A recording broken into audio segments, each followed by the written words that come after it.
Parole de la semaine. Je crois, donc je confesse.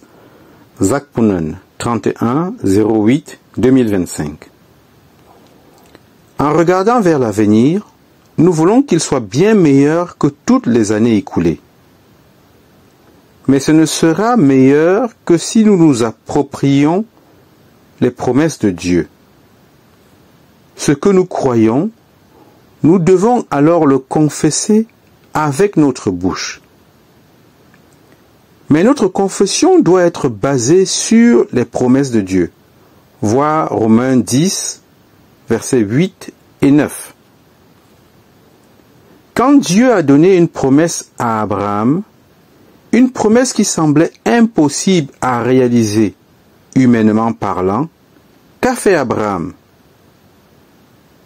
Et, sans faiblir dans la foi, il ne considéra point que son corps était déjà usé, puisqu'il avait près de 100 ans, et que Sarah n'était plus en état d'avoir des enfants. Il ne douta point par incrédulité au sujet de la promesse de Dieu. Mais il fut fortifié par la foi, donnant gloire à Dieu, et ayant la pleine conviction que ce qu'il promet, il peut aussi l'accomplir. Romains 4, versets 19 à 21. Donc, avec foi dans les promesses de Dieu, faisons les 8 confessions suivantes. Dites-les souvent à vous-même et à Satan de tout votre cœur. 1. Dieu le Père m'aime comme il a aimé Jésus. C'est pourquoi je me réjouirai toujours. Jean 17, 23. 2. Dieu m'a pardonné tous mes péchés. C'est pourquoi je ne vivrai jamais dans la culpabilité. 1 Jean 1, 9 et Hébreux 8, 12. 3.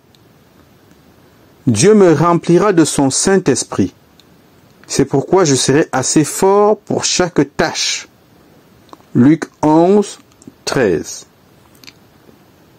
4. Dieu a déterminé toutes mes limites. C'est pourquoi je me contenterai toujours. Actes 17, 26 et Hébreux 13, 5. 5. Les commandements de Dieu sont tous pour mon bien. C'est pourquoi je veux obéir à tous les commandements de Dieu. 1 Jean 5, 3 et Deutéronome 10, 13. 6. Dieu contrôle l'ensemble des personnes et des événements qui m'affectent. C'est pourquoi je rendrai toujours grâce. Romains 8, 28. 7. Jésus a vaincu Satan et m'a libéré de son pouvoir. C'est pourquoi je n'aurai jamais peur. Hébreux 2, 14 et 15 et Hébreux 13, 6. 8. Dieu veut faire de moi une bénédiction. C'est pourquoi je serai une bénédiction pour les autres. Genèse 12, 2 et Galates 3, 14.